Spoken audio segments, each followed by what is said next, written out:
It's the last one of the year. It's championship weekend in fantasy football. Here are the waiver wire ads that can help get you across that finish line. Hopefully, if you got to this championship point, you don't need any of these. But we know that's not always the perfect scenario. So here are some of the players that can help you. At quarterback, it's Tyler Shough, 13% owned, and he's been pretty good the last little bit. If nothing else, I don't think he's going to lose you your fantasy championship here. I don't think we're going to have a Josh Allen performance from the weekend. Although if you had that, you're probably not worried about it right now. But Shough against the Tennessee Titans, he's been solid the last few weeks. And yes, Tennessee just looked good against Kansas City, but obviously that team's a little limited right now. I think Shough is at least good enough, can kind of keep you between the white lines.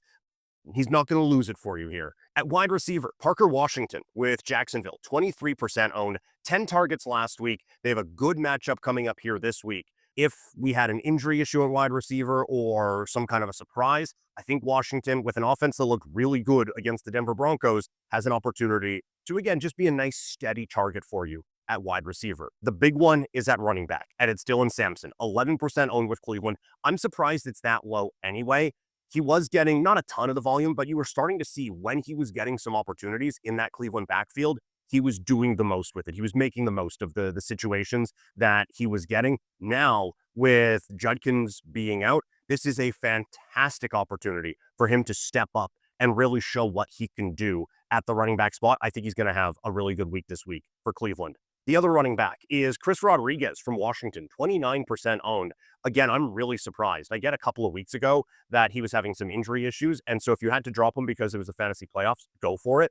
But that kind of volume doesn't often pop up on the waiver wire when we get into Championship Sunday. So to have this opportunity now against Dallas, it's a fantastic matchup. He had 15 carries last week. So again, high level volume, great matchup. All of it equals a must add for fantasy football. At tight end, it's Cade Otton. There's not a lot of great waiver wire options out there on the tight or at tight end at this point.